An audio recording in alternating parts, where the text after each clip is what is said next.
اللهم صل আলহামদুলিল্লাহ সালাতু ওয়াসসালামু আলা রাসূলিল্লাহ আউযু বিল্লাহি মিনাশ শাইতানির রাজিম বিসমিল্লাহির রহমানির রহিম। কয়েকটি গুরুত্বপূর্ণ কথা, সময় কম, অল্প সময়ের মধ্যে বলা লাগবে। প্রথমত একটি আয়াত, আল্লাহ তাআলা বলতেছেন আন্নাল কুওয়াতা লিল্লাহি জামিয়া, সূরা বাকারা 165 নং আয়াতে সমুদয় শক্তি আল্লাহর জন্য, মানে মানুষকে আল্লাহ তাআলা যত শক্তি দিবে এই শক্তিগুলি মানুষ আল্লাহর জন্য ব্যয় করবে, অন্য কোনো উদ্দেশ্য বা অন্য কোনো মাকসাদে মানুষ তার শক্তি ব্যয় করবে না। এর পরের আয়াতের মধ্যে আল্লাহ তাআলা সূরা ইউসুফের 40 নং আয়াতের মধ্যে বলতেছে ইনিল হুকমু ইল্লা লিল্লাহ, ইনিল হুকমু ইল্লা লিল্লাহ, মানে বিধান বা হুকুম দেওয়ার মালিক আল্লাহ, আল্লাহর হুকুমই হুকুম, এর হুকুমের বাইরে কোনো হুকুম নাই। হ্যাঁ, আমরা ব্যাখ্যা করতে যাব না। তারপরে আল্লাহ তাআলা আপনাদের প্রত্যেকটা মানুষের জ্ঞান আছে, জ্ঞান অনুসারে আপনি বুঝে নেবেন। তার আল্লাহ তাআলা আরেক আয়াতের মধ্যে বলতেছেন আফা হুকমাল জাহিলিয়াতি ইয়াবগুন ওয়া মান আহসানু মিনাল্লাহি হুকমান লিকাওমিন ইউকিনুন। আফা হুকমাল জাহিলিয়াতি ইয়াবগুন, আল্লাহর হুকুম হবে। আল্লাহর হুকুম কেমন? মানুষের মধ্যে যখন অন্য অন্য হুকুমের আকর্ষণ লাগে, গণতন্ত্র, আব্রাহাম লিঙ্কনের, কার্ল মার্কসের সমাজতন্ত্র, তখন আল্লাহ তাআলা বলতেছে তোমাদের, তবে কি তারা জাহিল যুগের বিধিবিধানের আশা করে? মানুষ গণতন্ত্র, আব্রাহাম লিঙ্কনের কোনো বিধানের আশা করে, বা সমাজতন্ত্র, কার্ল মার্কসের কোনো বিধানের আশা করে? তো এইটাকে আল্লাহ তাআলা উপহাস করে বলছে, এই আশাতে কি তারা করে? দৃঢ় বিশ্বাসী লোকদের জন্য বিধান প্রণয়ন আল্লাহর চেয়ে উত্তম কে? যে বিশ্বাসী, যে আল্লাহকে বিশ্বাস করে, তার জন্য আল্লাহর বিধানের চেয়ে উন্মুক্ত কি? মানে আল্লাহর বিধানের চাইতে তার পৃথিবীতে আর কোনো মানবতা তার কাছে আসতে পারে না, আর কোনো ধর্মীয় বিধান তার কাছে আসতে পারে না। আল্লাহর বিধানই ইমানদারের জন্য সর্বশেষ সর্বপ্রথম বিধান। কুল ইন্নাল আমরু কুল্লুহু লিল্লাহ। কুল, আল্লাহ তাআলা বলতে বলো, আমরু, ইন্নাল আমরু কুল্লুহু লিল্লাহ, ইন্নাল আমরু নিশ্চয় আদেশ, আদেশ দা আমর অর্থ আদেশ, কুল্লুহু লিল্লাহ সমস্ত কিছু সকলই আল্লাহর নিয়ন্ত্রণে। আদেশ দিবে আল্লাহ, আর আল্লাহ এসে দেবে কোরআনে কারিমের মধ্যে। কোরআনের জীবন বিধান একমাত্র জীবন বিধান। কোনো মানুষ যদি কোরআনের জীবন বিধানের বাইরে কোন আসতেছে, সে মুসলমান থাকে না। ইনুল হুকমু ইল্লা লিল্লাহ, মানুষ আল্লাহ তাআলার বিধানের উপরে সন্দেহ করতে পারে, আসলে কি এটা সঠিক কিনা, সঠিক না, বা এটা কি আমাদের জীবনে সমস্যার সমাধান করবে কিনা। তা আল্লাহ তাআলা এই কিন্তু ইনুল হুকমু ইল্লা লিল্লাহ, ইনুল হুকুম, কর্তৃত্ব তো আল্লাহর। আলহামদুলিল্লাহ, সালাতু ওয়াসসালাম। ইনুল হুকমু ইল্লা লিল্লাহ, কর্তৃত্ব আল্লাহর। মানুষের জীবনের সিদ্ধান্ত, মানুষের জীবনে শান্তি কিভাবে আসবে, মানুষের জীবন কিভাবে চলবে, এই কর্তৃত্ব দাবিদার আল্লাহ। কোনো মানব রচিত কোনো বিধান কোনো মুসলমান মানতে পারবে না, তার জন্য হারাম। ইয়াকুসুল হাক্ক, কোনো মানুষ যদি সন্দেহ করে, ইয়াকুসুল হাক্ক, আল্লাহ তাআলা বলতেছেন তিনি সত্য বিবৃতি করেন। ইয়াকুসু, কসস, কিচ্ছা বলেন বা বিবৃতি করেন। ইয়াকুসুল হাক্ক, তিনি সত্য বিবৃতি করেন। ওয়া খায়রুল ফাসিলিন, আর ফয়সালাকারীদের মধ্যে আল্লাহ যথেষ্ট। এখন আল্লাহ তাআলার বিধান যদি কেউ না মানে, না, আল্লাহ যা বলছে ঠিক আছে, সেই যুগে চলছে, এই যুগে এগুলো চলবে কি না, না চলবে, তা আল্লাহ এই সম্বন্ধে বারবার সমাধান করতেছে, বারবার আল্লাহ তাআলা সাবধান করতেছে। সূরা মায়দা 44 নম্বর আয়াতের মধ্যে আল্লাহ তাআলা ওয়া মান লাম ইয়াহকুম বিমা আনজালাল্লাহু ফাউলাইকা হুমুল কাফিরুন। ওয়া মান লাম ইয়াহকুম, যে ব্যক্তি সমাধান করে না, মীমাংসা করে না, বিমা যা আনজালাল্লাহ, আমি আল্লাহ নাযিল করেছি, ফাউলাইকা হুমুল কাফিরুন, তাই সেই কি কাফের। তো বোঝা গেল যে এই আল্লাহর বিধান বাংলার জমিনে বা পৃথিবীর জমিনে চায় না। এই বিধান দ্বারা পৃথিবীতে কাজ হোক, মানুষের সমস্যা সমাধান হোক আল্লাহর বিধান অনুসারে, কোরআনের হাদিসের বর্ণনাকৃত অর্থনৈতিকভাবে, কোরআন হাদিসের বর্ণনাকৃত রাষ্ট্রীয়ভাবে, সে কাফের। এবং এইটা যদি ভোটাভুটিতে বাংলার 18 কোটি মানুষের 18 কোটি মানুষই এটা সমর্থন দেয়, না এই বিধান আমরা 18 কোটি মানুষ কাফের, সমস্যা নাই, এতে আল্লাহ তাআলার কোনো আরশের, আল্লাহ তাআলার ক্ষমতার একটু কম হবে না। ওই যে কিছুদিন আগে কাজাকিস্তানের মুসলমানরা সরকার থেকে ঘোষণা দিয়েছে তাদের ট্রেডিশনাল পোশাক পরবে, কোন ইসলামিক পোশাক পরবে। ওমালামিয়া, এই আয়াতটা আল্লাহ তাআলা সূরা মায়দার 44, 45, 47 সুন্দর মতন বর্ণনা করছে, আমাল্লাম ইয়াহকুম বিমা আনজালাল্লাহ, যে ব্যক্তি আল্লাহর বিধান অনুসারে মীমাংসা করে না, ফাউলাইকা হুমুজ যালিমুন, সে জালেম। দেখেন, ইন্না শিরকা লা যুলমুন আযীম, শিরক জালেম, জালেম কত বড় জিনিস। আমাল্লাম ইয়াহকুম বিমা আনজালাল্লাহ ফাউলাইকা হুমুল ফাসিকুন, যে ব্যক্তি আল্লাহর নিয়মিত বিধান অনুসারে, আল্লাহ তাআলা যে বিধান দিয়েছে বিধান অনুসারে বিচার করে না, ফয়সালা করে না, পরিবারের মধ্যে সমস্যা সমাধান করে না, এই বিধান সে রাষ্ট্রে চায় না, দেশে চায় না, তার সমাজে চায় না, সে ফাসিক, সে জালেম, সে কাফের। এখন বাংলার মানুষ, সমস্ত মানুষও যদি চায় আল্লাহর বিধান আমরা চাই না, বা আমাদের সংসদের মধ্যে আল্লাহর বিধান হবে না, তো সমস্ত মানুষ কাফের। যদি কোনো একটা দল এটা চায় আল্লাহর বিধান আমরা সমাজে চাই না, রাষ্ট্রে চাই না, তো ওই দল কাফের। এই দল ইসলামিক মাইন্ডের হোক আর ইসলামিক মাইন্ডের না হোক, আপনারা ব্যাখ্যা নিজে পড়ালেন, সরল অনুবাদে তো আর কোনো ভেজাল নেই।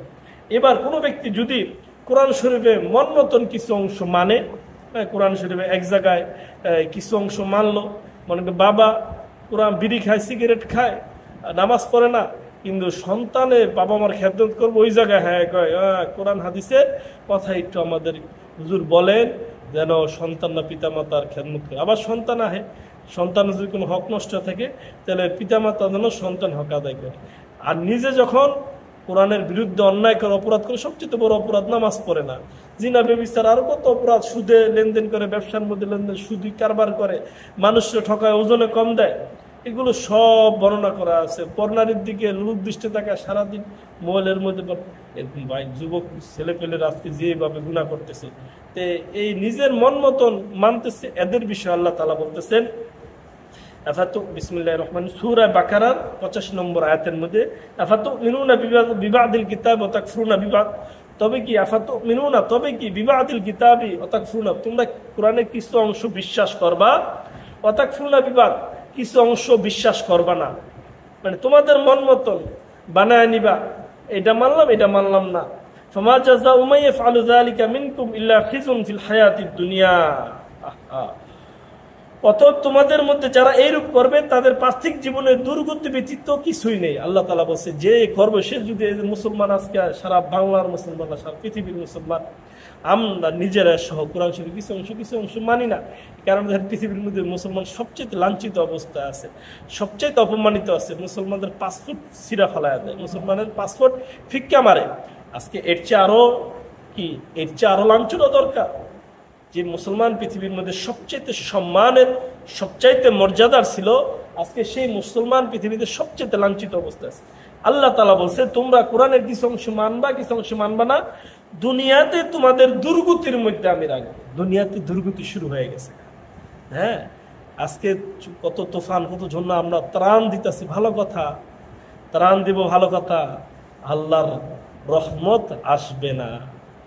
দান করতেছি, সওয়াব পাবো, আল্লাহর বিধান প্রতিষ্ঠা করতে হবে, পরিপূর্ণ কোরআনকে মানতে হবে, পরিপূর্ণ কোরআন মানা, আল্লাহ তাআলার হুকুম চেষ্টা করতে হবে না মানা।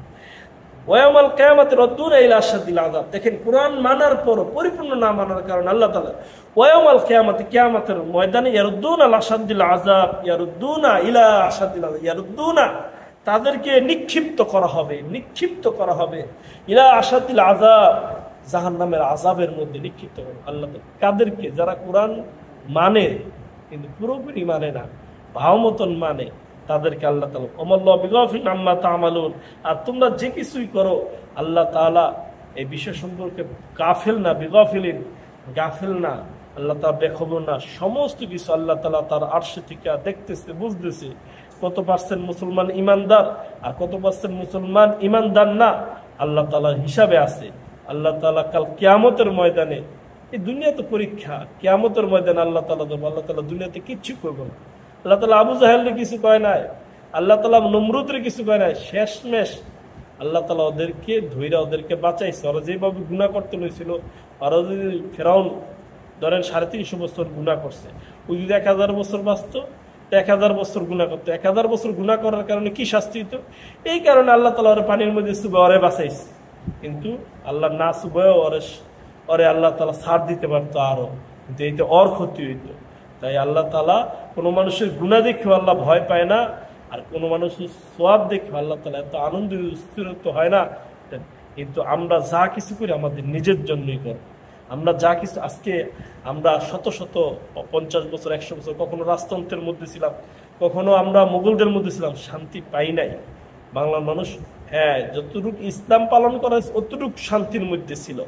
খানজান আলী, খাজামান চিশতি রহমতুল্লাহ আলাইহির যে রাষ্ট্রদূত আসছিল, তারপর শাহজালাল এমিন রহমতুল্লাহ আলাইহি ছিল, তাদের মাধ্যমে ইসলাম যতটুকু আসছে ততটুকুই শান্তি আসছে। এবার মুমিনরা ইচ্ছা যদি মুমিন হয়ে থাকে, আল্লাহ তাআলা ওমা কানা লিল মুমিনিন ওয়ালা মুমিনাতিন ইযা কাদাল্লাহু রাসূলুহু আমরান আন ইয়াকুনা লাহুমুল খিয়ারাতু মিন আমরিহিম। কোনো মুমিন পুরুষ কিংবা নারীর জন্য এটা অবকাশ নেই যে আল্লাহ তার রাসূলের কোনো ফয়সালা দেন, তখন সে ব্যাপারে সে নিজের সিদ্ধান্ত অধিকার থাকবে। আল্লাহ এবং আল্লাহ রসুল কোনো সিদ্ধান্ত দিচ্ছে, সিদ্ধান্ত দেওয়ার পর তাদের মন মতন কোনো কিছু বলার অধিকার নাই। কোথায় পেয়েছেন আব্রাহাম লিঙ্কনের গণতন্ত্র? কোথায় পেয়েছেন সমাজতন্ত্র? আল্লাহ এবং আল্লাহ রসুল বলছে হ্যাঁ এইভাবে তোমরা জীবন চালাও, আবার আপনারা এইভাবে উৎসাহ দেন। কোথায় জাতীয়তা, কোথায় সংস্কৃতি? বাংলা জাতি কোরআনের বিরুদ্ধে সংস্কৃতির নামে আল্লাহ তাআলা আরেক আয়াতের মধ্যে বলছে আমি তোমাদেরকে যে দিন দিছি সমস্ত দিনের উপর প্রতিষ্ঠা দেওয়ার জন্য। দিন অর্থ কি? ধর্ম। ধর্ম কি? মতদার্শ, মতের আদর্শ। এই এক এক সংস্কৃতি, বাংলার নববর্ষ সংস্কৃতি আকবরের দেওয়া, এর আগে ছিল হিন্দুদের কিছু সংস্কৃতি, হ্যাঁ স্তনকর, কি বলে ব্রেস্ট ট্যাক্স দিত নিত, এরকম সংস্কৃতিও ছিল। তো সংস্কৃতি মানবেন, এরকম এক এক জাতির খুঁজা খাজা সংস্কৃতি আইন না মানবেন। এই সংস্কৃতি মানে মতদর্শ, এই মতদর্শ আল্লাহ তাআলা মানতে বলে না, হারাম। সমস্ত মতদর্শ মানে সমস্ত ধর্ম, মতদর্শই মানে ধর্ম, মতের আদর্শ। ধর্ম হলো আল্লাহ এবং আল্লাহ রসুলের মত, ইসলাম ধর্ম। গণতন্ত্র হলো আব্রাহাম লিঙ্কনের মত, সমাজতন্ত্র হলো কার্ল মার্কসের মত।